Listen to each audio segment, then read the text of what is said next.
Déjà, merci pour ce vœu. En effet, cela va nous permettre de réfléchir collectivement à la présence d'animaux dans les événements qui présentent les animaux comme des animations. Il s'agit de 3 salons, Paris Animal Show, Animal Expo et le Salon international de l'agriculture.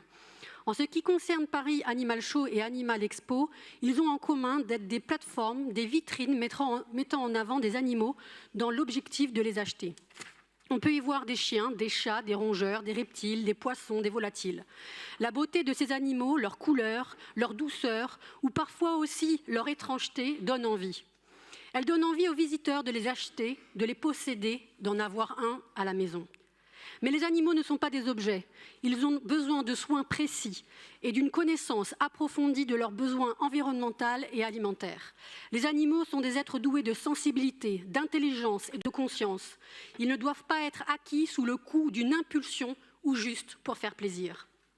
Les cadeaux chiens et chats finiront abandonnés car ils demandent trop de temps, que les vacances arrivent, qu'ils ne sont pas assez dociles, pas assez doux, pas assez sociables.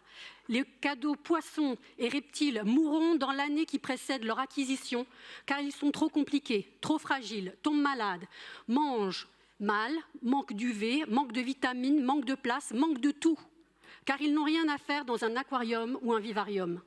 Les cadeaux oiseaux finiront le cœur meurtri, enfermés dans une cage, les empêchant de faire ce qui les définit, voler. Il est donc essentiel de réduire les achats compulsifs d'animaux en interdisant complètement la vente directe dans ces salons, ce qui, à l'heure actuelle, n'est pas encore strictement le cas. La ville de Paris s'est engagée à travers la charte en faveur du bien-être animal à engager ses partenaires associatifs, culturels, économiques pour l'organisation d'activités ou d'événements incluant la présence d'animaux. Dans cette charte figure ne pas vendre d'animaux vivants ainsi que 19 autres points. Il est important que la ville de Paris rende l'application de cette charte de la manière la plus contraignante possible sur tous les sites dont elle est propriétaire et qu'elle impose des sanctions de non-reconduction du conventionnement en cas de non-respect de la charte. C'est dans cette volonté et continuité que nous avons collaboré à l'écriture du vœu de la majorité que nous voterons. Merci à vous.